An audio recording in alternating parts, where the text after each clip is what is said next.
नमस्कार, मैं हूं संजय शर्मा। आप देख रहे हैं 4 PM न्यूज नेटवर्क। पिछले संडे को गजब भविष्यवाणी की थी पंडित राजीव नारायण शर्मा जी ने। कहा था कि ब्रह्मांड की कोई ताकत अरविंद केजरीवाल को जेल में नहीं रख सकती। मेरे वीडियो में पड़ा यूट्यूब पे, आप पिछले हफ्ते का देख सकते हैं। बहुत सारे लोग ने देखा भी था। मैंने सोचा भी ज्यादा बड़ी बात बोल रहे हैं, ब्रह्मांड की कोई ताकत केजरीवाल को जेल में नहीं रख सकती, क्योंकि तब तक माहौल लग नहीं रहा था केजरीवाल जेल से आएंगे। लेकिन राजीव जी का दावा था कि जेल से जरूर आएंगे, जमानत मिलेगी। 6 अप्रैल के बाद तो लाइन लग गई है। राजीव जी जो बोल रहे हैं वो सही हो रहा है, मैं तो डरने लगा हूं। राजीव जी ने कहा कि भारतीय जनता पार्टी की कुंडली इतनी खराब होती जा रही है कि इनके नेताओं की मृत्यु हो जाएगी, कैंसर हो जाएगा। मैंने कहा भी राजीव जी क्या बोल रहे हैं आप। इनके बोलने के चौथे या पांचवें दिन सुशील मोदी ने कहा कि मेरे मुंह में कैंसर हो गया। मुरादाबाद के पूर्व सांसद जो प्रत्याशी थे सर्वेश जी, उनकी डेथ हो गई। हाथरस के एमपी की डेथ हो गई, एक एमपी की और डेथ हो गई। तभी राजीव जी ने उसी वाले प्रोग्राम में कहा कि एक सेक्स स्कैंडल खुलेगा, एक बहुत बड़ा घोटाला खुलेगा, जिसमें मोदी जी बहुत बैकफुट पे आ जाएंगे।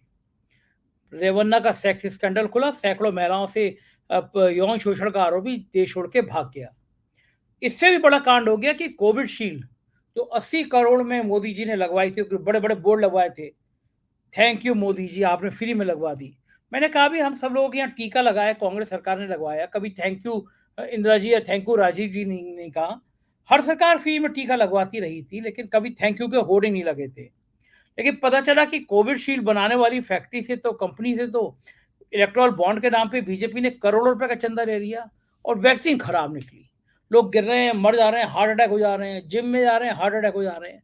तो लोगों में जिन्होंने कोविड शील्ड लगवाई थी, डर पैदा हुआ कि यार ये पार्टी तो बड़ी खराब निकली, करोड़ों रुपए ले लिए और हमें वैक्सीन ऐसी लगवा दी, कहीं कब हार्ट अटैक हो जाए पता नहीं। तो राजीव जी का ये घोटाला भी, जो राजीव जी ने कहा था कि ये घोटाला आएगा सामने, वो सामने आ गया।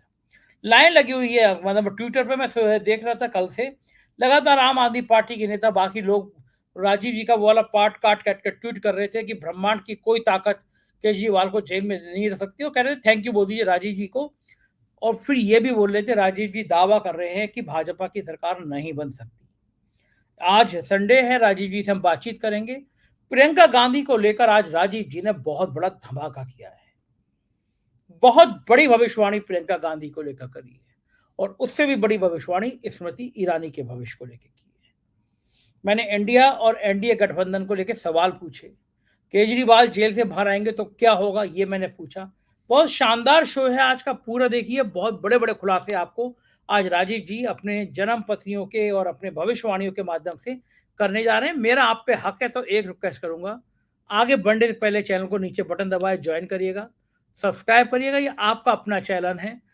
मुझे बड़ी अच्छी हुई, खुशी हुई कि एक मित्र हैं कोई जैकी यादव जी, जैकी यादव ने एक ट्विटर पे एक कल पोस्ट डाली, और मैंने तब तक देखा नहीं था। मुझे बहुत सारे लोगों ने ये पोस्ट लिख के भेजी, और मुझे पढ़ के अच्छा भी लगा। ललन टॉप एक बहुत बड़ा ग्रुप है, इंडिया टुडे और आज तक का ग्रुप है, और सालों में एक छत्र राज रहा है जिसके पीछे इंडिया टुडे और आज तक हो। तो ललन टॉप यूट्यूबर की दुनिया में बहुत बड़ा नाम था। और लेकिन जैकी यादव ने लिखा है कि एक वक्त था जब यूट्यूब पर द लल्लन टॉप का एक छत्र राज था, मगर अब लोग इनकी असलियत समझ चुके हैं। 4 PM न्यूज चैनल यूट्यूब पर लगातार नए नए रिकॉर्ड बना रहा है। इस बार 4 PM ने व्यूअरशिप के मामले में द लल्लन टॉप को पीछे छोड़ दिया है। इस महीने द लल्लन टॉप को 32 करोड़ 60 लाख व्यूज मिले हैं, वहीं 4 PM को 33 करोड़ 20 लाख व्यूज मिले हैं। हम लोग लल्लन टॉप से आगे निकल गए हैं। उन्होंने लिखा है कि 4 PM न्यूज ने द लल्लन टॉप को 60 लाख व्यूज पीछे छोड़ दिया है। यहाँ आपको ये भी देखना चाहिए कि द लल्लन टॉप के पीछे इंडिया टुडे जैसा विशाल संस्थान खड़ा है, जबकि 4 PM न्यूज संजय शर्मा जी और उनकी टीम की अथक मेहनत का नतीजा है। तो बड़ा अच्छा सा लगा मुझे, और वाकई में मेरी टीम बहुत मुझसे भी ज़्यादा मेहनत करती है, बहुत अच्छी टीम है। और लल्लन टॉप को व्यूअरशिप में पीछे छोड़ना बहुत बड़ी बात थी। एक साइट है सोशल ब्लेड, SOCIALBLADE, इसको खोलेंगे आप, किसी भी यूट्यूब का यूआरएल आईडी जो होता है वो डालेंगे, तो पूरी डिटेल आ जाएगी कि इसके कितने सब्सक्राइबर हैं, कितने व्यू हैं, कहाँ खड़ा है, सारी डिटेल उसके रहती है। तो मुझे बड़ा अच्छा लगा, तो मैंने अपना आपकी खुशी जाहिर करी। तो फिर रिक्वेस्ट करूंगा, चैनल को ज्वाइन करना, सब्सक्राइबर करना ना भूलें। चलते हैं राजीव जी के पास। 4 PM न्यूज नेटवर्क में स्वागत है राजीव जी आपका, और आप तो बिल्कुल धूम मचा दिए हैं। आपने कहा था, मुझे अभी तक वो लाइनें याद हैं आपकी, कि ब्रह्मांड की कोई ताकत अरविंद केजरीवाल को जेल में नहीं रोक सकती। मुझे लग रहा था जब मैं आपका शो कर रहा था पिछले संडे को और आप ये बात बोल रहे थे, तो मुझे लग रहा था कि ज़्यादा बोल दिया आपने कि ब्रह्मांड की कोई ताकत ऐसा राजीव जी, लेकिन आप इतने कॉन्फिडेंस में थे, तो मैं कहा चलो एक खतरा उठा के देखते हैं। और बाकी में आपने कहा था ब्रह्मांड की कोई ताकत नहीं रोक सकती, और लग नहीं रहा था निकल आएंगे, लेकिन अरविंद केजरीवाल बाहर निकल आए। और सुबह से आप देख रहे होंगे ट्विटर पे आपका वो वीडियो काट काट के लोग ट्वीट कर रहे हैं, आम आदमी पार्टी के कार्यकर्ता, और कह रहे हैं कि भाई राजीव जी को बधाई दे दीजिएगा हमारी तरफ से कि राजीव जी ने हमारे नेता के लिए इतनी बढ़िया भविष्यवाणी कर दी। दूसरी बात, इंडिया गठबंधन के बारे में मुझे याद है, आपने जब इंडिया गठबंधन बना था तब आपने कहा था कि ये इन ग्रहों के जो रोल है, वो ग्रह ऐसे हैं कि इंडिया गठबंधन बड़ी मजबूती से काम करेगा। इस बीच में इंडिया गठबंधन मामला गड़बड़ा गया, कुछ नेता छोड़ के जाने लगे और लगने लगा कि ये तो इंडिया गठबंधन मुकाबला कर नहीं पाएगा। लेकिन अब चुनाव में बाजी पलटती हुई नजर आ रही है। जो लोग 400 पार की बातें कर रहे थे और बीजेपी के नेता ही मान रहे हैं कि मामला 250-250 तक आकर रुक रहा है। बहुत ज्यादा बहुमत की आसार लग नहीं रहे हैं। तो दोनों आपकी भविष्यवाणी सही हुई। उससे पहले तो एक बहुत भयंकर भविष्यवाणी आपने करी थी 5 अप्रैल या 6 अप्रैल को, कि भारतीय जनता पार्टी की ग्रह ऐसे हैं जिसमें नेताओं को कैंसर होगा, मृत्यु हो जाएगी। अचानक मोदी जी ने, सुशील मोदी ने कहा कैंसर हो गया है। मुरादाबाद के एक्स एमपी और प्रत्याशी की डेथ हो गई। हाथरस के एमपी मर गए, एक और एमपी की डेथ हो गई। भगवान करे किसी की डेथ इतना हो, सब स्वस्थ प्रसन्नचित्त रहे। लेकिन एक के बाद एक भविष्यवाणी आपकी सही हो रही है और बिल्कुल तहलका मच गया है। राजीव जी, ये बजरंग बली का डायरेक्ट कनेक्शन आजकल को तेज हो गया है, ये कैसे कैसे सब चीजें ठीक हो जा रही हैं? देखो, सबसे बड़ी बात है कि हमारे बच्चे जो है ना, आजकल जब कोई सक्सेस मिलती है तो मैं आज देश के दर्शकों को और 4 पीएम के सारे दर्शक जो विश्व में हैं पूरे, मैं आज कहना चाहता हूं कि जो अरविंद केजरीवाल की हमने जब बेल की प्रेडिक्शन की थी, तो देखिए उसमें कितनी अच्छी बातें मैंने समझाई थी कि सिंपलीफाई कर दिया कि पहले तो जेल के योग पिछले प्रोग्राम में समझाए थे कि लगन से 12वें और दूसरे घर में बराबर ग्रह होते हैं, इक्वल नंबर ऑफ प्लैनेट्स। अगर 2 है तो 2-2, दोनों तरफ 2-2 होने चाहिए। 3 है तो दोनों तरफ 3-3 होने चाहिए। 11वें और तीसरे घर में बराबर ग्रह, चौथे और 10वें घर में बराबर ग्रह, 5वें और 9वें घर में बराबर ग्रह, और 3 जल तत्व की राशियों में ग्रहों की एक सर्टेन डिग्री होती है जिसमें बंधन योग बनता है, पाश योग भी कहते हैं जिसको। तो जब अरविंद केजरीवाल अरेस्ट हुए थे तो मुझे एक ताज्जुब ये हुआ कि अरविंद केजरीवाल की कुंडली में कोई इस तरह का बंधन योग नहीं है, लेकिन ये बंदा 3-4 बार क्यों जा चुका है। तो अरविंद केजरीवाल की कुंडली में आप लोगों के दर्शकों को दिखाना चाहता हूं कि ये अरविंद केजरीवाल की 16 अगस्त 1968 की कुंडली है। इसमें देखें तो जब अरविंद केजरीवाल अरेस्ट हुए हैं, इनका बस एक ही कमी है कि सूर्य जो इनके 12वें घर में प्लेस है। तो 12वें घर में जो इनका प्लेस है, इसीलिए ये आपको 12वें घर से छापे वगैरह आते हैं। जितनी भी इनकम टैक्स, सीबीआई, ईडी, ये एजेंसियां हैं, 12वें घर से देखी जाती हैं। तो आप देखिए, इसीलिए अरविंद केजरीवाल आईआरएस बने, इनकम टैक्स ऑफिसर क्यों बने, क्योंकि उनकी कुंडली में कोई योग है। तो 12वें घर का इनकी, चूंकि इनकी बृहस्पति की दशा खत्म हो रही थी, और जिस दिन मैंने पिछले प्रोग्राम में बता भी दिया था, तो 12वें घर का लिंक 12वें घर से इम्प्रिजनमेंट आता है। बंधन योग तो मैंने समझा दिए, लेकिन जो जेल है, कोई भी व्यक्ति जेल जाएगा तो उसका 12वां घर जरूर एक्टिवेट होगा। तो अरविंद केजरीवाल जेल गए 12वें घर में, तो चूंकि बंधन योग नहीं था तो ये लंबे समय तक जेल में नहीं रह सकते थे, ये पक्की बात थी। अब उसके बाद आई बात, जब मैंने ये कहा था आपके अप्रैल के प्रोग्राम में, जब ये अरेस्ट हो गए थे, 21 मार्च को शायद अरेस्ट हुए थे, तो मैंने कहा था कि बुद्ध अगर चेंज होगा तो इनकी बेल की संभावना आ रही, क्योंकि बुद्ध है हमारा प्रचार का सिग्निफिकेटर। और बुद्ध इनकी कुंडली में, देखिए इनकी कुंडली जो है बहुत अच्छी कुंडली है। इनकी कुंडली में बुद्ध, शुक्र और बृहस्पति, तीनों शुभ ग्रह लगन में बैठे हैं, सिंह में। और इनका शनि जो है नीच का जरूर है, लेकिन 9वें घर में दया करुणा के भाग्य के स्थान में है चंद्रमा के साथ। सूर्य इनका लग्नेश 12वें घर में गया मंगल के साथ, जो मंगल भी इनका नीच का, तो थोड़ी सी इनके पास वो वीकनेस जरूर आती है। अब जब ये गए तो बुध ने जो है राशि बदली, लेकिन बुध तुरंत वक्री होकर के पीछे लौट करके आ गया। तो ये टेक्निकल चीज है, लेकिन बेल जान के लिए मैंने आपके प्रोग्राम में कहा था कि एडवोकेट जितने भी दुनिया के हैं, मतलब भारत के और दुनिया के कहीं के भी हो, उनको सीधा सीधा सिद्धांत मैंने सिखा दिया कि अगर आपको अपनी क्लाइंट की साथ फीस तय करनी हो और जमानत कब होगी, तो मैंने बता दिया घर का सुख। चौथा घर होता है संजय जी हमारा डोमेस्टिक हैप्पीनेस का। जब तक आपको घर का खाना, घर के बिस्तर, घर के लोगों से मिलना जुलना, ये हाउस एक्टिवेट नहीं होगा तो बेल नहीं होगी। तो देखिए इससे ज्यादा सटीक क्या बात होगी? लोग ज्योतिष के ऊपर प्रश्न चिन्ह लगाते हैं।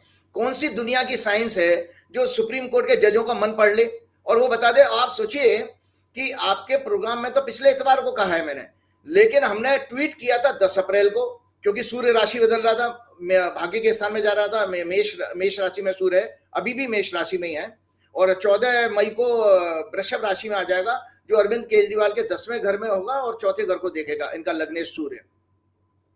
उसके बाद 28 अप्रैल को फिर ट्वीट किया मैंने, वो भी ऑन रिकॉर्ड है, सोशल मीडिया में है। 28 को इसलिए किया था कि 1 तारीख को बृहस्पति बदल रहे थे। तो ज्योतिष का एक सिद्धांत है कि जब कोई शुभ ग्रह जिसका ड्यूरेशन लंबा हो अगर चौथे घर को देखे तो ऐसे समय में व्यक्ति को घर के सुख प्राप्ति होने का योग बन रहा है। अब बताइए इससे ज्यादा सटीक कैलकुलेशन क्या होगी? तो मैं तो आज दर्शकों को कहूंगा कि भाई देखिए, मेरे अंदर एक स्टूडेंट है, आज की डेट में भी मैं 20 साल का युवा हूं अंदर से और फिजिकली फिट हूं उतना ही, और मैं भी आज दर्शकों से कहना चाहता हूं कि इस सेलिब्रेशन पे, इस प्रेडिक्शन पे मैं भी कहना चाहूंगा या ठीक है। तो आज मैं भी खुश हूं। क्या बात है। ठीक है, तो ये इसलिए क्योंकि मैं विज्ञान का विद्यार्थी होकर मैं आध्यात्मिक विज्ञान को कैरी कर रहा हूं। ये ऐसा सुपर साइंस है। तो आप देखिए वो अब आया, अब आपको आगे दर्शकों के लिए और आप पार्टी के सारे कार्यकर्ताओं के लिए एक शुभ समाचार और देने जा रहा हूं। अभी तो 23 दिन के लिए मिली है इनको, तो ये वीकनेस क्यों आई इसको भी हम आज टेक्निकली समझा देता। चूंकि बृहस्पति वृषभ राशि में 1 मई को आए हैं और 8 मई को अस्त हो गए, वो कंबस्ट हो गए। तो कंबस्शन का मतलब होता है, अस्त होने का मतलब जैसे 0 वाट का बल्ब, मैंने पिछले प्रोग्राम में भी समझाया था कि भाई उसकी वोल्टेज तो है, उसमें 15 वाट का होता है 0 वाट का बल्ब। लोगों को, दर्शकों को पता होना चाहिए, 0 नहीं होता। 0 का मतलब फिर तो जलेगा ही नहीं। 0 वाट का बल्ब उसकी वोल्टेज 15 वाट है, मैंने मिनिमम वोल्टेज 15 वाट होती है। तो बृहस्पति 15 वाट के रह गए इस समय, 0 वाट के रह गए, तो वो उसकी दृष्टि तो जारी है, लेकिन इसकी बृहस्पति की भरपाई 14 मई को सूर्य करने जा रहा है, जो अरविंद केजरीवाल की कुंडली का लग्नेश है। इसीलिए अरविंद केजरीवाल 1 जून के बाद भी जेल नहीं जाएंगे। भविष्यवाणी आप और नोट कर लें, यानी अरविंद केजरीवाल की जो बेल है वो एक्सटेंड हो जाएगी, क्योंकि ये ज्योतिष का फंडामेंटल सिद्धांत लागू हो रहा है कि लग्नेश का 10वें भाव से संबंध बनाना, मतलब अरविंद केजरीवाल वापस अपने मुख्यमंत्री पद के और दफ्तर को अटेंड करेंगे, फाइलें साइन करेंगे। कब से? 14 मई से योग बन रहा है। 14 मई को 6 बजे सूर्य जो है वृषभ राशि में आ जाएगा। इनके वकील बीच में कभी भी एप्लीकेशन मूव करें और एजेंसियां इनका विरोध नहीं कर पाएंगी। तो अरविंद केजरीवाल लगातार आप लोगों के, आप पार्टी के कार्यकर्ताओं के बीच में रहने वाले हैं। और एक और चीज मैंने आपको बताई थी कि आप पार्टी की हॉरोस्कोप मैंने चर्चा की थी। ये आप पार्टी की हॉरोस्कोप, आप पार्टी की हॉरोस्कोप है। आप पार्टी बनी थी 26 नवंबर 2012 को, और इनकी मकर लगन की कुंडली है। 10वां घर बहुत मजबूत है, इनका उच्च का शनि है और शुक्र भी अपनी राशि में है।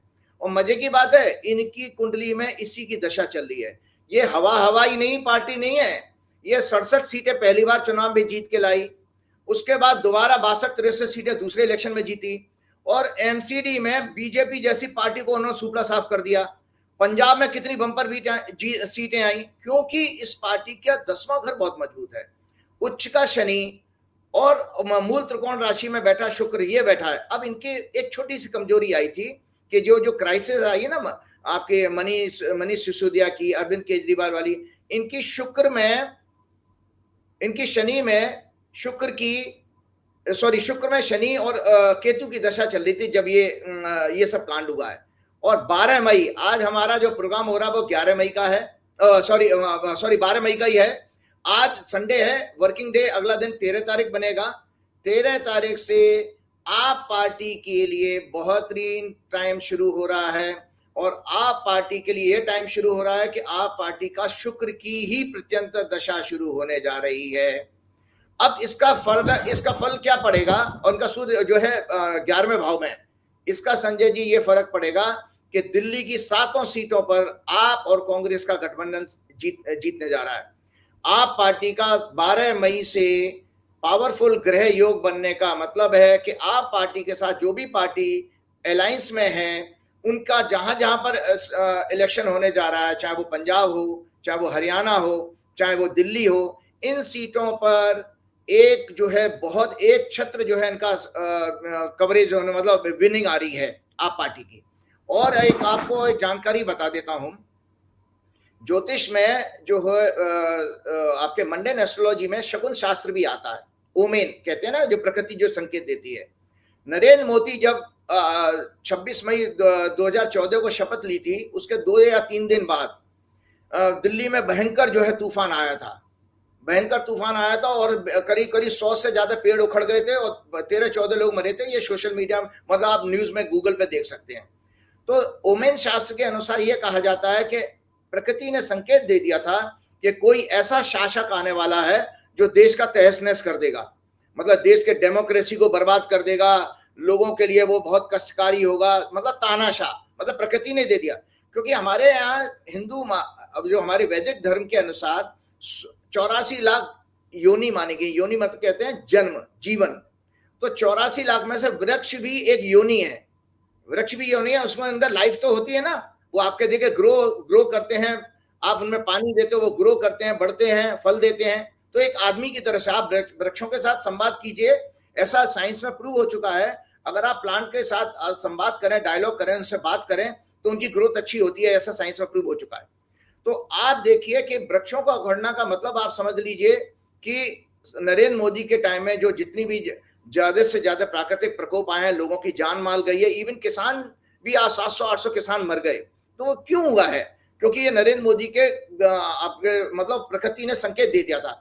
अब आपको बता देता हूं, आज हमारी संडे है, सिर्फ 2 दिन पहले जिस दिन अरविंद केजरीवाल संजय जी जेल से रिलीज होते हैं, उसके अरविंद केजरीवाल घर तक पहुंचे होंगे और घर तक पहुंचे होंगे, 1 घंटे के अंदर बड़ा भयंकर तूफान आया है। अखबारों में न्यूज थी कि 50 पेड़ उखड़ गए। तो इसका संकेत आप मान के चलिए कि सीधा सीधा बीजेपी का तख्ता पलट हो गया। ओमेन शास्त्र के अनुसार बता रहा हूं, शकुन शास्त्र के अनुसार, कि प्रकृति ने संकेत दे दिया कि मोदी का सिंहासन उड़ गया। और 50 का अर्थ मतलब ये समझ लीजिए कि इनकी 50 सीटें इन 4 चरणों के चुनाव में सीधी सीधी कम हो गई। एक मोटा मोटा आइडिया मान लीजिए, इंट्यूशन है ये। तो नरेंद्र मोदी जी के लिए ये भयंकर समय है, तो आप पार्टी का बहुत अच्छा समय है। और मेरी इन सब लोगों को बधाई। और साथ में ये मैं बताऊं कि मुझे तो बहुत अच्छा लगा कि जिस तरह से अरविंद केजरीवाल जी ने सबसे पहले ये कहा कि अगले दिन मैं हनुमान जी के मंदिर में जाए मिलना, और ये हम सब लोगों को जानना चाहिए कि देखिए जीवन का परम सत्य परम पिता है, वो परम आत्मा का है, परमात्मा शब्द बनता है परम आत्मा से। तो जब भी आपको जीवन में सफलता मिले हमेशा ईश्वर को धन्यवाद देना चाहिए। तो अरविंद केजरीवाल ने बहुत अच्छा काम किया कि उनको जो है उसमें क्या नाम है, भगवान को धन्यवाद देने के लिए गए। आपका अगला प्रश्न मैं लेकर के आ रहा हूं। आज इंडिया अलायंस की कुंडली की एक चर्चा कर रहा हूं, और इस इंडिया अलायंस की कुंडली में देखिए जो मैंने ग्रह बिठाई है ना, टी लिखा है, टी फॉर मतलब ट्रांजिट, टी का मतलब हर ग्रह के आगे टी लिखा हुआ है। जो काले अक्षर से लिखे हुए हैं वो तो ओरिजिनल पोजीशन है ग्रहों की। और गोचर की स्थिति 4 जून को क्या होगा इंडिया अलायंस का, आज ही मैं भविष्यवाणी कर रहा हूं। 4 जून को जो इनकी ग्रहों की स्थिति है, इनके 7वें भाव में जो प्रतिष्ठा का है, पद प्राप्ति का है, किसी पोजीशन को मिलना 7th हाउस से देखा जाता है, पद प्राप्ति, इमेज, तो उसमें बृहस्पति, बुध, सूर्य, और सूर्य इनका 10वें घर का स्वामी है, और शुक्र भी है 7वें घर का स्वामी हो गए। इसका मतलब है ये ग्रह 4 जून को 2024 को संकेत दे रहे हैं कि इंडिया अलायंस की सरकार बनने का योग बन रहा है। और इनका शनि, इनका जन्म का शनि और गोचर का शनि 4थे घर में, 4था घर होता है सिंहासन का, तो और सत्ता का स्वामी मैंने सूर्य बता दिया क्योंकि इनकी वृश्चिक लगन की कुंडली है। और आपको याद होगा संजय जी, मीडिया में आपका गोदी मीडिया जिसको आप कहते हो, उसमें किस तरह से, और पहले तो नरेंद्र मोदी की हालत देखिए कि जब इन्होंने पहली मीटिंग की थी बिहार में, उसके बाद नरेंद्र मोदी कितना विचलित हो गए थे। एक समय तो ऐसा लगता है इंडिया नाम से उनको पूरे बीजेपी को, पूरे आरएसएस को चिढ़ होने लगी है, और वो अपने पूरे सारे संस्थानों के नाम बदल के भारत कर देंगे। खूब चला था ना उस समय, खूब टीवी चैनलों में खूब डिबेट चली, और उसके बाद में मतलब उन्होंने हर तरह से कोशिश की कि इनको इंडिया शब्द कैसे रख लिया, इतने चिढ़े, और आज तक चिढ़ रहे हैं उसको। आप इंडिया को इंडिया भी नहीं बोलते, इंडी अलायंस करते हैं। तो ये आप सोचिए नरेंद्र मोदी ने क्या स्थिति कर दी है, गधे खच्चरों जैसा भाजपा को बना दिया है कि नरेंद्र मोदी के जो दिमाग में चलेगा वो सारे लोग भेड़ चाल की तरह फॉलो करेंगे। उनका दिमाग कुछ है ही नहीं, है ही नहीं दिमाग। नेता है उनका, अपने नेता को भगवान विष्णु का अवतार है वो। जेपी नड्डा कहते हैं देवताओं का देवता है, चंपत राय कहते हैं विष्णु जी का अवतार है। आप ऐसे कह रहे हैं उनके लिए? हाँ हाँ, तो ठीक है भाई, उनका अब देखिए मंदबुद्धि लोगों के लिए तो मंदबुद्धि सरकार तो होगी, उसमें क्या दिक्कत है, मंदबुद्धि सरकार ही है। और मैंने आपको बताया आपके प्रोग्राम में ये लगातार आपकी भविष्यवाणियां, अरविंद केजरीवाल के अलावा आप ये देखिए आप ही के प्रोग्राम में मैंने क्या क्या कहा था कि भाई 17 फरवरी से भाजपा का मति भ्रष्ट होने का योग चल रहा है। मति किसको कहते हैं? मति शब्द हिंदी संस्कृत का है, और मति का मतलब होता है बुद्धि। तो बुद्धि भ्रष्ट होने का ये योग है कि आपने अरविंद केजरीवाल को जेल में डाला। आज आपको पता है अरविंद केजरीवाल का कद नरेंद्र मोदी से ऊंचा हो गया है पॉपुलैरिटी में, विश्व में, उसके विश्व में नाम पहुंच गया। आपने बैठे बैठाए उसको जेल में डाल करके एक बड़ा नेता बना दिया। अब देखिए वो जहां जहां प्रचार करने के लिए जाएंगे इतना पॉपुलैरिटी उनकी बढ़ेगी, उतने लोग आएंगे कि बीजेपी का सारा जो है प्रचार तंत्र वो फेल हो गया, फ्लॉप हो गया। तो ये रॉन्ग डिसीजन क्या हुआ? और एक और चीज आप देखिए संजय जी कि इसमें धूर्तता देखिए इस केंद्र सरकार की कि आपने तुषार मेहता को खड़ा किया इसकी बेल को क्या नाम है अपोज करने के लिए। भाई एएसजी राजू ईडी के एडवोकेट हैं, अब ईडी के एडवोकेट के साथ आपने अपना सॉलिसिटर जनरल क्यों खड़ा कर दिया? इसका मतलब है सरकार क्यों, ये सब सिद्ध हो गया कि अरविंद केजरीवाल को बाहर रखने की पूरी साजिश जो है नरेंद्र मोदी और अमित शाह की थी, वो सिर्फ इसलिए क्योंकि गुजरात का चुनाव में प्रभाव न पड़ जाए। आपको पता है कि गुजरात के चुनाव में उनके काफी राज्य के चुनाव में 12-13% वोट आ गए थे उनके क्या नाम है अरविंद केजरीवाल की पार्टी के। अब कांग्रेस के साथ अलायंस हो जाने के बाद गुजरात में सीधा सीधा नुकसान हो रहा था हमको। तो इन्होंने ये अरविंद केजरीवाल का जेल का कारण ही यही बना कि गुजरात, दिल्ली, और दिल्ली की हालत देखिए नरेंद्र मोदी के लिए जीवन में आप ये आके जैसे हमारे माथे पे गुमला हो जाता ना, हमारे कहीं चोट लग जाती है संजय जी, दीवार में चोट लग जाए तो गुमला लग जाता है। नरेंद्र मोदी का इतिहास जब लिखा जाएगा, नरेंद्र मोदी के लिए सबसे बड़े अपमान की उस 10 साल के इतिहास में बात यह लिखी जाएगी कि नरेंद्र मोदी दिल्ली से पूरी तरह खदेड़ दिए गए। म्युनिसिपैलिटी के चुनाव से भी उनकी पार्टी को खदेड़ दिया गया और 10 साल से उनको सत्ता मिल नहीं पा रही है।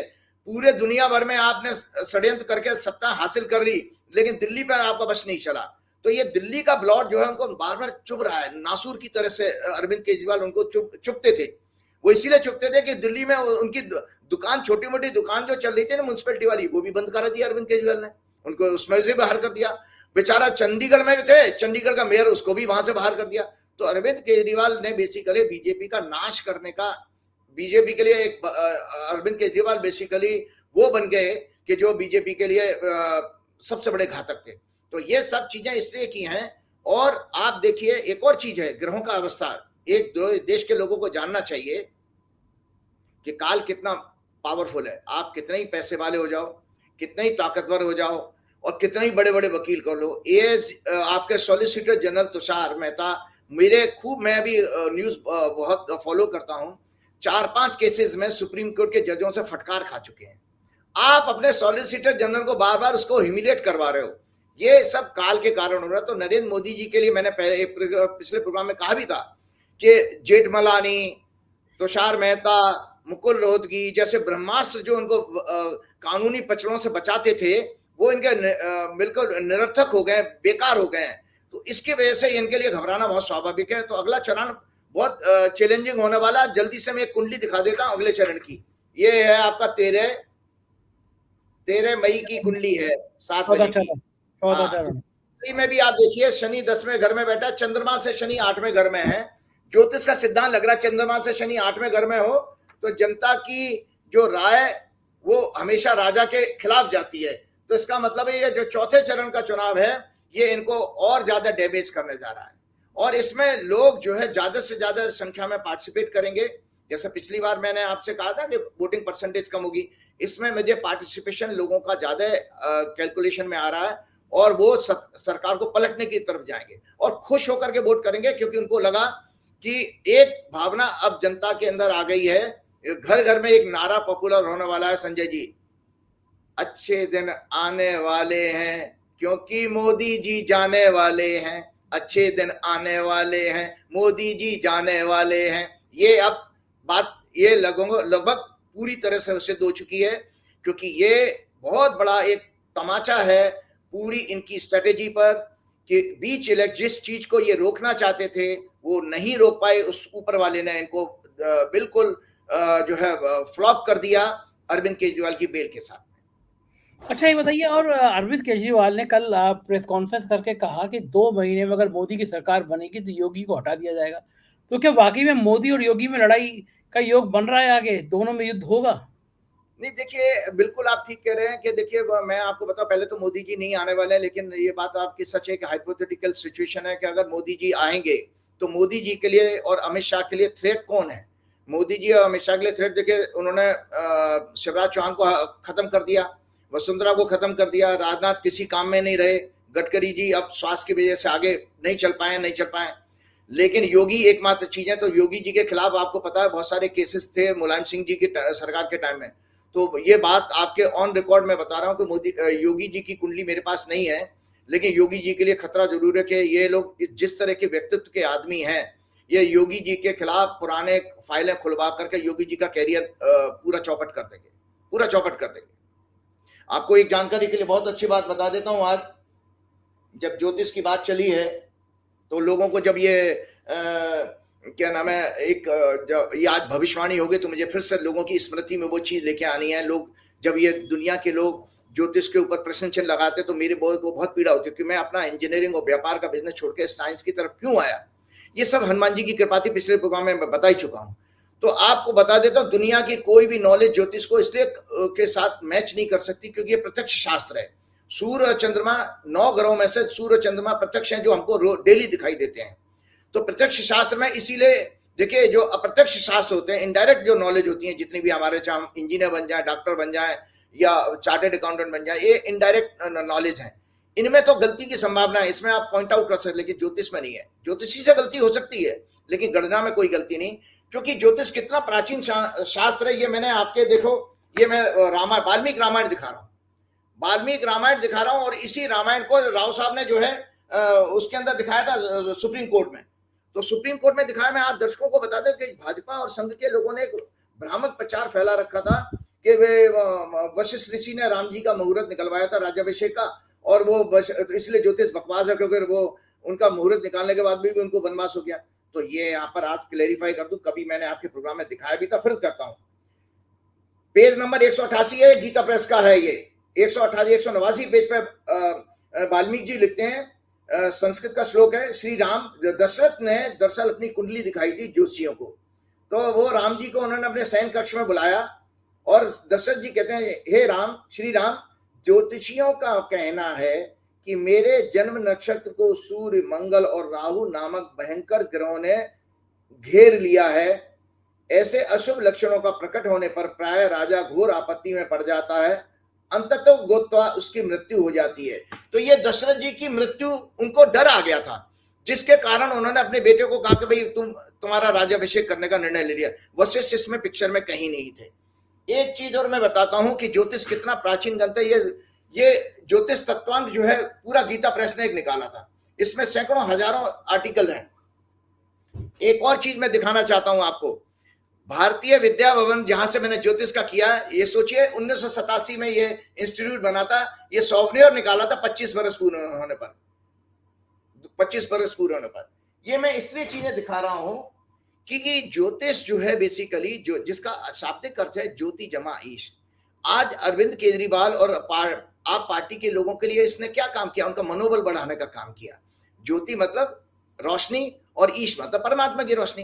देखिए आज जब मैं संजय जी मैं देखता हूं कि जोशी जो अलग अलग जोशी अपने यूट्यूब चैनल खोल के बैठे हुए हैं और कुछ भी बोल देते हैं, ये सब बहुत दुखद विषय है। देखिए ज्योतिष एक ऐसी परम विद्या है जो परा और अपरा विद्या का कॉम्बिनेशन है। परा विद्या कहते हैं ब्रह्म विद्या को, और अपरा विद्या कहते हैं सांसारिक ज्ञान, जिससे हमारी जीविका चलती है, एक अर्निंग का सोर्स जो बनता है। तो अच्छे जोशियों को जो बारामीर ने जो गुण लिखे, संस्कृत का श्लोक नहीं पढ़ूंगा क्योंकि समय ज्यादा लग जाएगा, मैं उसके पॉइंट्स बता दे रहा हूं। मैथमेटिकल एबिलिटी होनी चाहिए, डिलीजेंट लिंग्विस्टिक हो, न्यायविद हो, जुडिशियल बैलेंस करने वाला हो, so that he can synthesize conflicting indications of planetary positions. Intelligent हो, one needs to knowledge about geography, उसको ज्योग्राफी का नॉलेज पता होना चाहिए, संस्कृति, ट्रेडिशंस, कल्चर का, सोशल कंडीशंस का, मतलब जिसको हम देश काल पात्र कहते हैं, उसका ज्ञान होना चाहिए, knowledge of psychology, knowledge of sociology, और योगी होना चाहिए, उसको अपने इंद्रियों पर कंट्रोल हो, अच्छा साधक होना चाहिए, the ability to look at an event from many angles, जिसको कहते हैं उहा पोह पटू, मतलब आर्ट ऑफ इंटरप्रिटेशन उसके अंदर होनी चाहिए, फियरलेस स्पीच हो उसके अंदर, प्यूरिटी हो, और एक आध्यात्मिक व्यक्ति हो।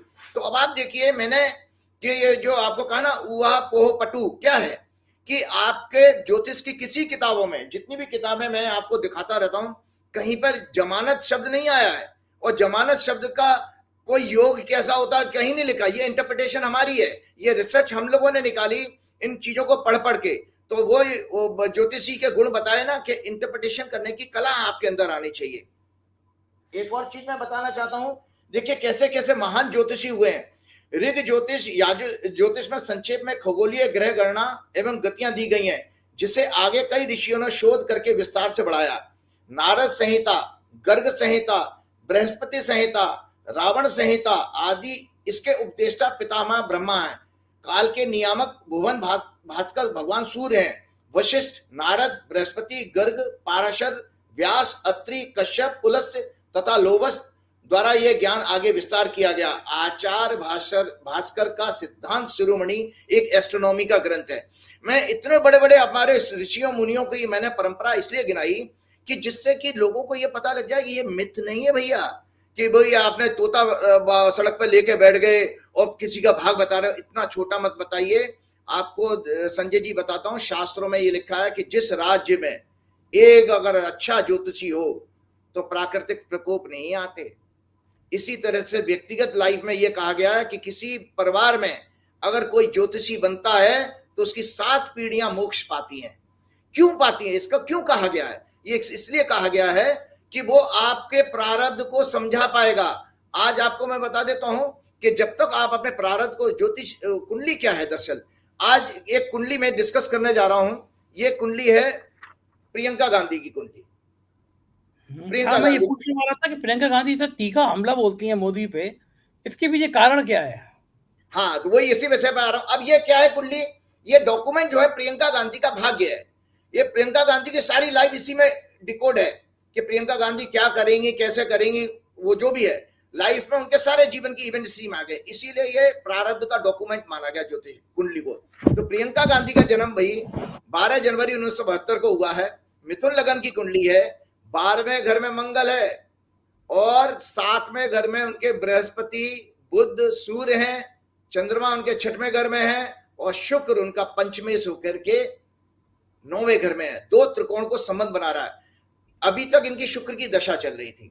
आपको पता है मैंने 8 या 9 जुलाई के आसपास आपका एक प्रोग्राम किया था प्रियंका गांधी के ऊपर, और आपने बहुत मेरे को कुरेदने की कोशिश की थी बहुत, कि भाई ये प्रधानमंत्री बनेंगी नहीं बनेंगी। मैंने कहा वो सीटें जब आएंगी तब आएंगी, लेकिन मैंने उस समय ये प्रेडिक्ट किया था कि प्रियंका गांधी, जुलाई की बात बता रहा हूं, शुरुआत के दिनों का प्रोग्राम था, मैंने ये कहा था कि प्रियंका गांधी एक बहुत बड़ी नेता के रूप में देश के सामने निकल के आएंगे। और आज देखिए, मोदी का अगर किसी ने बैंड बजाया है तो प्रियंका गांधी ने।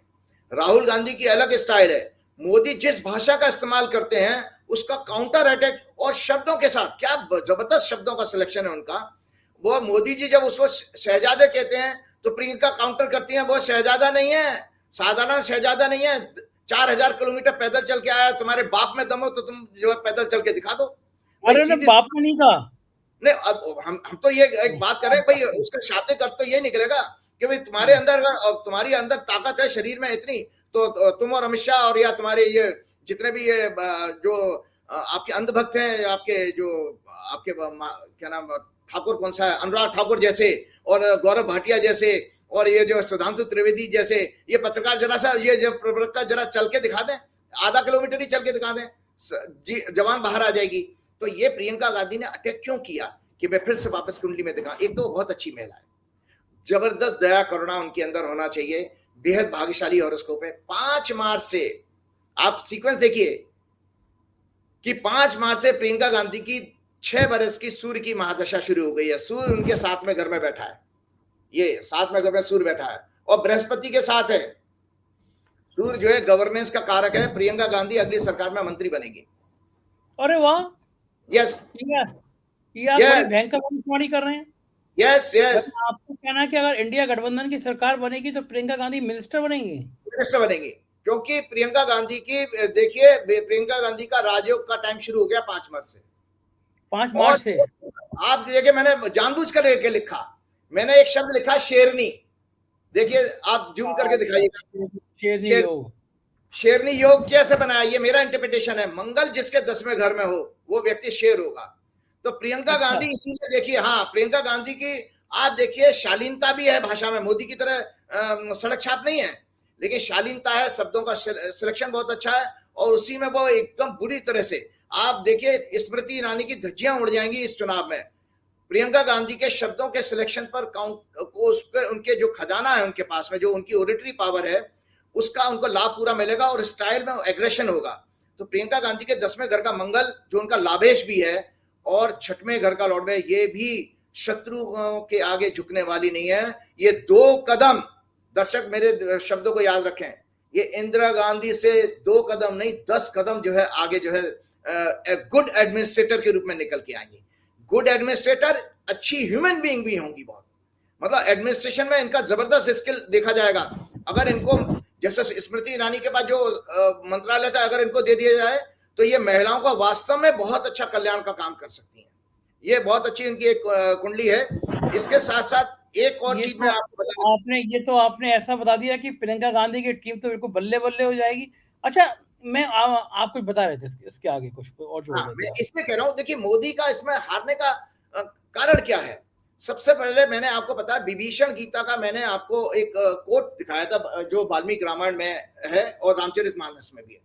तो विभीषण गीता में जो उन्होंने, जब भगवान ने, जब उसको विभीषण को शक होने लगा राम जी की मतलब कैपेसिटी पर, उनके टैलेंट पर, तो उन्होंने, राम जी ने कहा कि भाई मेरे पास बेशक कोई आधुनिक हथियारों से सुसज्जित जो है रथ ना हो, लेकिन मेरे पास धर्म का रथ है। तो धर्म का रथ मैं बता देता हूं। जो विभीषण ने कहा कि भाई, भगवान कहते हैं विभीषण से, शौर्य और धैर्य इसके 2 चक्र होते हैं। शौर्य क्या कहा गया है, शौर्य जो है कहा गया बाहरी शक्तियों की चुनौतियों को सामना करने की शक्ति शौर्य माना गया है। और धैर्य का अर्थ होता है आंतरिक बल और आंतरिक शक्ति को धैर्य माना गया है। और सत्य और शील इस रथ की ध्वजा और पताका है। ना तो मोदी जी के अंदर शौर्य है, ना धैर्य है, ना सत्य और शील है। इनके ध्वजा पताका, इनके रथ पर कुछ है नहीं। बल, विवेक, संयम और परोपकार इसके अश्व हैं, इसके घोड़े। मोदी जी के अंदर ना बल है, ना विवेक है, ना संयम है, ना परोपकार है। इनके घोड़े ही नहीं, पता नहीं घोड़े हैं कि गधे हैं। कृपा, क्षमा और समता इस रथ की लगाम है। तो मोदी जी के पास ना तो कृपा का आशीर्वाद है, ना क्षमा इनके अंदर है, ना समता है। तो इनका घोड़ा नहीं, इनका जो रथ नहीं है, बल्कि खच्चरों का कुछ समूह है। और मोदी जी बड़े राम राम की बात करते हैं। मैं आज मोदी जी को यह कहना चाहता हूं इसी रामायण के हवाले से, अरे मोदी जी, कम से कम अपने संसार छोड़ने से पहले रामायण का पूरा पाठ तो कर लो। आपने धोती कुर्ता पहनकर नाटक तो बहुत कर लिया राम जी की पुराण प्रतिष्ठा में, लेकिन राम जी आप जैसे व्यक्तित्व के बारे में क्या कहते हैं। राम जी की भाषा ही है, मेरी अपनी भाषा नहीं है। राम जी कहते हैं जो मोदी जी के अंदर सारे गुण हैं ये वाले। राम जी कहते हैं दुष्ट और राक्षस कौन होते हैं, जो सदैव निंदा, झूठ का आचरण करने वाले, दूसरों की तरक्की संपत्ति को देखकर ईर्ष्या करने वाले, काम, क्रोध, अहंकार, लोभ, परायण, निर्दयी, कपटी, कुटिल और अनेक पापों से युक्त होते हैं। वे बिना कारण ही किसी से बैर करते हैं, भलाई करता है उसके साथ भी बुराई करते हैं। उनके संपूर्ण आचरण में झूठ, पाखंड, दिखावा, छल और कपट होता है। मोदी जी की व्याख्या कर दी है रामचंद्र जी ने। अब दर्शक अपने आकलन करते रहे कि वो कितने राम भक्त हैं।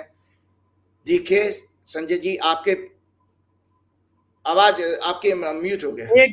एक दर्शक पूछ रहे हैं कि जोशी जी से ये पूछ लीजिए कि क्या इंडिया गठबंधन की सत्ता बनाना तय है? बिल्कुल बिल्कुल, मैंने अभी आपको कुंडली दिखाई दी ना कि गोचर उस दिन का, आप जो दर्शकों को दिखाई 7वें घर में 4 जून का। हाँ 4 जून का ही वो गोचर है। टी का मतलब होता है, अंग्रेजी में शॉर्ट फॉर्म लिख दी मैंने, ट्रांजिट। तो दर्शकों को वो कुंडली दिखाइएगा। मैंने ऑलरेडी प्रेडिक्ट कर दिया कि इंडिया अलायंस की सरकार बनने का योग दिख रहा है उसमें। मतलब इतनी सीटें आएंगी कि इंडिया अलायंस सरकार की दावेदारी पेश कर पाएगा। और एक और चीज मैंने आपको बताया था, आप लोगों को ये लगा था शायद मैं झूठ बोलना। देखिए संजय जी, मेरा व्यक्तित्व ऐसा है, मुझे अपने धर्म शास्त्रों पर उन पर बहुत ही ज्यादा अभिमान है। मुझे लगता है कि मैं एक अच्छे देश में पैदा हुआ हूं और अच्छी संस्कृति का से जुड़ा हुआ हूं, तो मैं कभी भी हल्की बात नहीं करूंगा। मैंने आपके प्रोग्राम में कहा था, अभी मैं अमित शाह वगैरह की जब भाषण सुनता हूं मुझे दुख लगता है कि ये लोग कितने हल्के लोग हैं, कि ये सत्य घटना है। मैंने एक इतिहासकार से भी पूछा है, ये बीबीसी की रिपोर्ट है, इतिहासकार से पूछा है कि पाकिस्तान और भारत के जो दो टुकड़े हुए उसमें एक गुजराती हिंदू का योगदान था।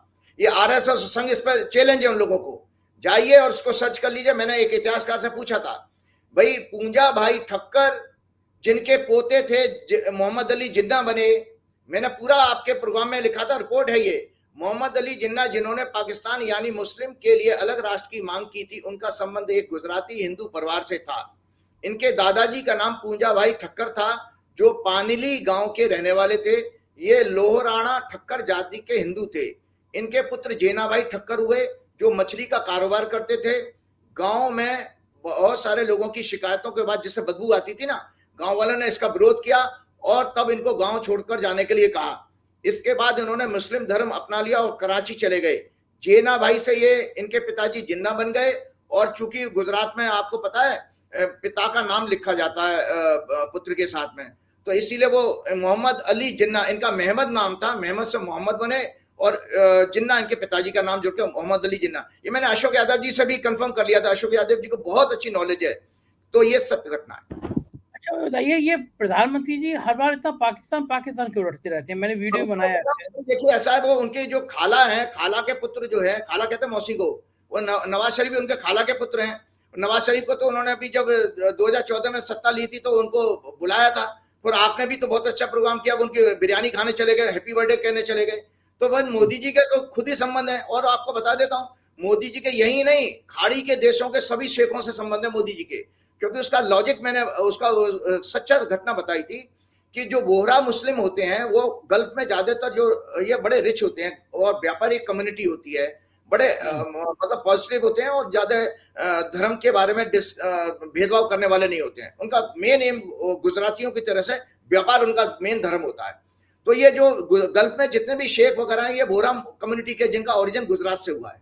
इसीलिए गुजरात का जो है व्यापार वहां पर भी बहुत है। अदानी और अंबानी ने बहुत सारा पैसा वहां पर लगाया हुआ, और शेखों का पैसा भी हमारे देश में काफी लगा हुआ है। और मोदी आप मिले कभी अडानी अंबानी से? हाँ, अदानी, अरे आपने बहुत अंबानी से तो नहीं मिला, अदानी से मैं मिला हूँ। तो एक दर्शक आपके लिए बड़ी रोचक घटना सुनाता हूँ।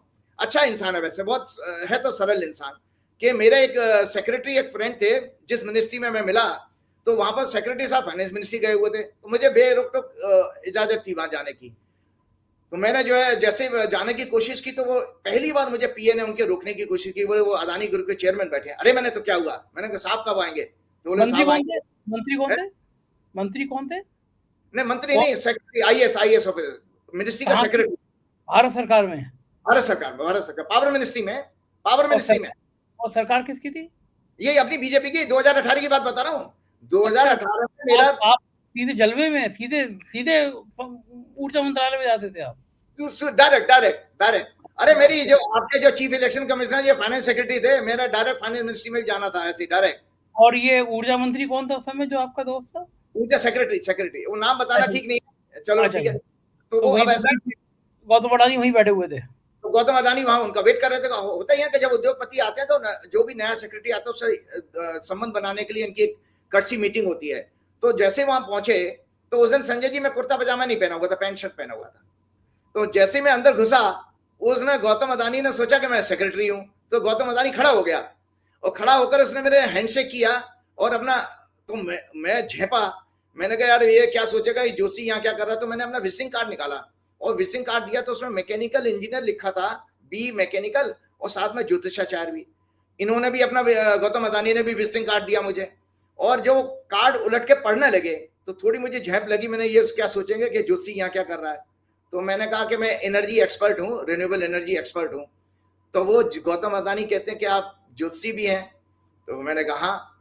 तो हमारा 15 मिनट का ज्योतिष के ऊपर ही डिस्कशन हो गया अदानी के साथ में। अच्छा। तो गौतम, हाँ बिल्कुल। अच्छा हम तो यूपी वाले हैं, उनको भी रुचि है ज्योतिष में? हाँ बिल्कुल, वो दिखाते भी हैं। अभी जब थोड़ा उनकी कोई पीछे क्राइसिस आई थी, कोई जयपुर के जोशी हैं, उनके केदारनाथ शर्मा, उनका बड़ा नाम है पॉलिटिकल फील्ड में, सर्कल में बहुत बड़ा नाम है, उनको इन्होंने कुंडली वुंडली दिखवाई थी। तो आपको बताऊं तो गौतम अदानी ने जब मेरे से बात ये की और शब्द क्या कहा कि भाई ज्योतिष साइंस तो है लेकिन भाग्य नहीं बदल सकती। तो हम तो यूपी के पूरे पक्के शकूराबादी ठहरे। हमने जानबूझ के, मैं बता रहा हूं, मेरे अंदर शरारत थी, मेरे अंदर, मैंने ये ध्यान ही नहीं दिया कि कितना बड़ा आदमी होगा। मैंने क्या नाम बताया भैया आपने? तो वो कहते हैं गौतम अदानी। तो मैंने, गौतम भाई भाग्य क्या है ये कौन बताएगा? अरे भाग्य शब्द ही बताने का काम ज्योतिषी का है। तो चपरासी चाय लेके आया, तो मैंने कहा ये गौतम अदानी क्यों नहीं बन पाया, मैं क्यों नहीं गौतम अदानी बन पाया? तो मैंने 3 उदाहरण दिए थे उनको, बड़े बड़े उद्योगपतियों के। गौतम अदानी का मुंह चुप हो गया, छोटा सा रह गया था।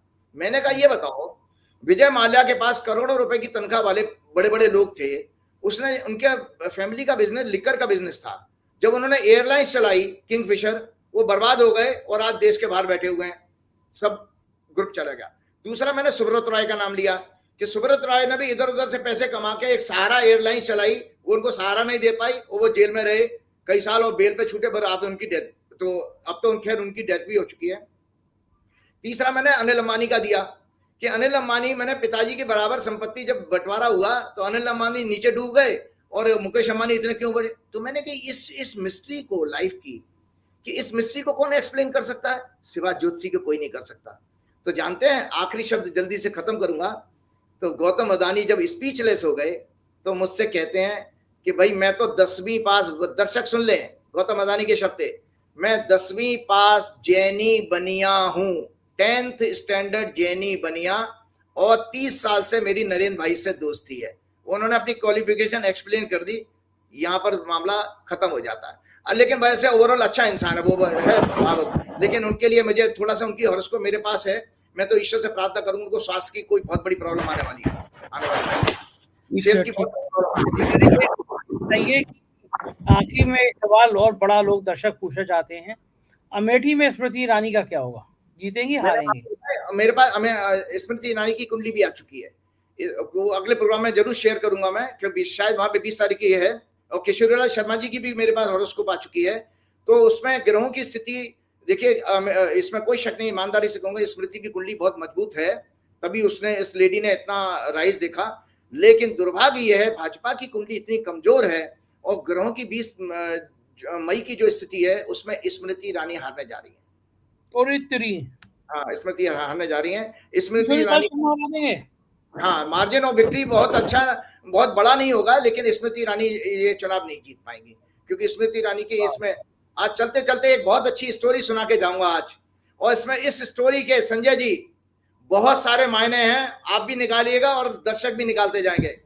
ये एक मोरल स्टोरी है, दरअसल ये एक कहानी एक गधे और उल्लू की है, गधे और उल्लू की है। It is a metaphor for the relationship between seeking guidance, trust and personal discernment.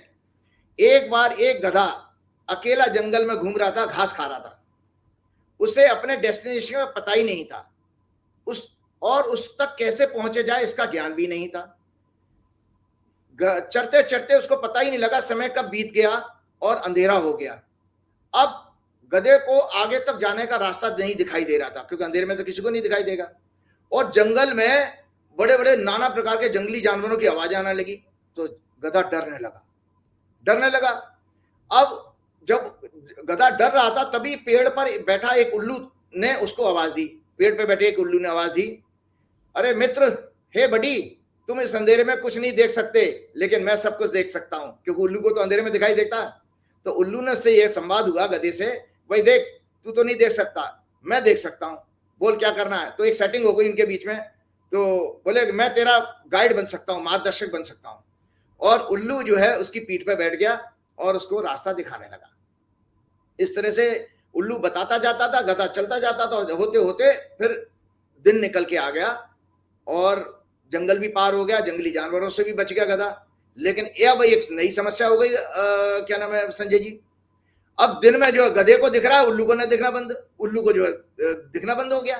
अब इसमें एक कंट्रोवर्सी ये हो गई कि जिसको, जैसे हमारे नरेंद्र भाई है ना, 5-6 महीने के लिए, 5 साल के लिए, 60 महीने के लिए कहने आए थे, अब वो चिपक गए गद्दी से। वही हालत उल्लू की थी। तो उल्लू को चूंकि गधे की पीठ पर सवारी करने का शौक लग गया, अब उल्लू जो है उस पर छोड़े ना उसे। उन्हें यार गधा कह रहे भाई अब तो मुझे दिख सकता है, मैं जा सकता हूँ। उल्लू कह नहीं नहीं मैं गाइड करूंगा। अब उल्लू को दिन में दिख नहीं रहा है, उल्लू ने गाइड करना फिर भी। उल्लू को जो उससे लिखा कि गधा तो दिन में देख सकता है परंतु उल्लू अंधा हो गया। For a few minutes there was confusion, परंतु उल्लू जो एक गाइड और लीडरशिप का रोल ले चुका था अब उससे छोड़ने को तैयार नहीं था। मैंने लिखा है नरेंद्र भाई की हालत भी इसी तरह की है। उल्लू was to attach to his seat on the donkey's back and the power it gave him. अब सरसाई अंधभक्त भी उल्लू ही है। So even though the owl could not see nothing, he continued to give direction. उल्लू दिन में देख भी नहीं सकता था लेकिन फिर भी दिशा निर्देश देता रहा। Donkey didn't think much about the arrangement that was well suited to the night but defective during the day. गधा ये सोच ही नहीं पाया कि जो अरेंजमेंट रात में तो ठीक था लेकिन दिन में वो फेल हो रहा था। उसके पास इतना विजडम भी नहीं था कि भगवान ने उसे दो आंखें दी हैं जो स्वयं दिन में देख सकता है। उसे उल्लू की जरूरत नहीं है, वह स्वयं अपनी मंजिल पर पहुंच सकता है। लेकिन he continue to accept the owl as his guide. वो उल्लू दिशा निर्देश देता रहा और खुद का दिमाग लगा ही नहीं रहा था। गधा ये समझ ही नहीं पाया, उल्लू अंधा होकर बिना नॉलेज के रास्ता बता रहा था। उल्लू ने गधे से कहा भैया एक राइट लेना और एक लेफ्ट लेना, जल्दी से दो डायरेक्शन दी।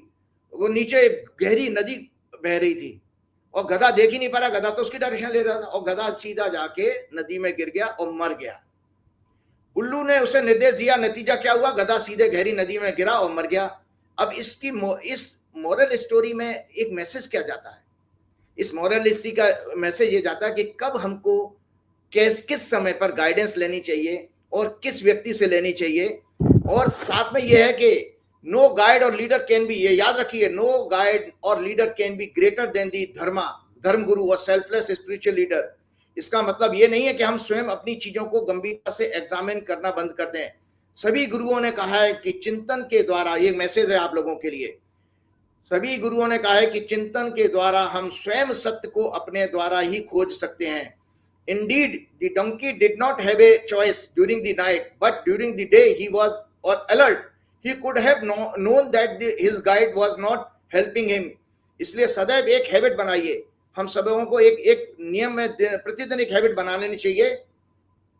सोने से पहले या संकट के समय चिंतन जरूर करें, चाहे 10 मिनट करें या 15 मिनट। बिल्कुल बात है, बिल्कुल। और प्रतिदिन 2 घंटे साइलेंस, मौन व्रत रखने का जरूर, इससे एनर्जी सेव होती है। आदत डालें, मोबाइल टीवी नेगेटिव माइंडसेट के लोगों से संपर्क तोड़ करके रहें तो आपका डिप्रेशन भी और कम होगा। 25 बार प्रतिदिन पेट से गहरी और पूरी सांस लें, धीरे धीरे उसे पेट से ही खाली करें क्योंकि इससे आपका नर्वस सिस्टम मजबूत होता है। मैंने हर प्रोग्राम में कहा कि पूरी सांस लेने से आपकी आयु बढ़ती है, याद रखिएगा। पूरी सांस लेंगे तो आपकी पूरी आयु बढ़ेगी, पूरे शरीर में उसका हीलिंग इफेक्ट होता है, खासतौर से नर्वस सिस्टम में। रात्रि का भोजन हल्का करें, भोजन के 3 घंटे बाद सोने का नियम बनाएं और सोने से पहले आधा चम्मच हर व्यक्ति को त्रिफला पाउडर गुनगुने पानी के साथ लेना चाहिए। चलते चलते मैं हनुमान जी की प्रार्थना, आपने मुझे मेरी बहुत ग्रिलिंग करी है कि मुझे हनुमान चालीसा नहीं आता। आज मैं पूरा हनुमान चालीसा पढ़ूंगा, it will take 2 minutes only. अतुलित बलधामम हेम शैलादेयम धनजुन किसानम ज्ञानी नाम अग्रण्यम सकल गुण निधानम वानराणाम अधीशम रघुपति प्रिय भक्तम वाद जातम नमामि। श्री गुरु चरण सरोज रज निज मन मुकुर सुधार वर्ण रघुवर विमल जसु जो दायक फलचार।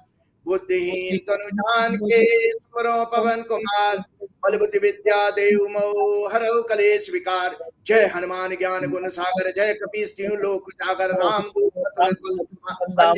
अंजनी पुत्र पवन सुत नामा महावीर विक्रम बजरंगी कुमित निवार सुबेसा कानन कुंडल कांधे मूज जनेऊ साजे शंकर सुमन केसरी नंदन तेज प्रताप महाजगबंदन विद्यावान गुणी अति चातुर को रसिया राम लखन सीता मन बसिया दिखावा दिखावा विकट रूप धरे लंक छुड़ावा रामचंद्र के काज सवारे लाए सजीवन लखन जी आए बहुत बड़ाई तुम हम प्रिय करता संभाई तुम रूप संकादिक ब्रह्मादि यम वेदिक काल जानते कभी कोविद कह सके कहते तुम दीना तुमरो मंत्र विभीषण माना संकेश्वर भाई सब जग जाना चुप है जो जन पर भानु मिलियो तहे का जगत के जेते सुगम अनुग्रह तुमरे देते तुम्हारी सरना तुम रक्षक काऊ को डरना आपन तेज समारोह आपे तीनों लोग हाँकते कापे भूत पिशाच निकटनी आवे आवे रो घर सब पीरा जपत निरंतर हनुमत पीरा हनुमान छोड़ावे मन कर्म वचन ध्यान जो लावे और मनोरंजन को पावे सो यमी जीवन पावे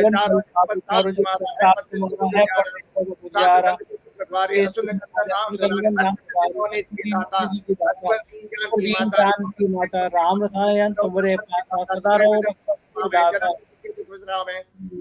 अंतकाल हनुमत से सब सुख करे संकट में जो सुमरे बलबीरा जय जय जय हनुमान गोसाई कृपा कर जो है बड़े हनुमान चालीसा हो सिद्ध साखी गौरीसा डेरा पवन तन संकट हरण मंगल मूर्त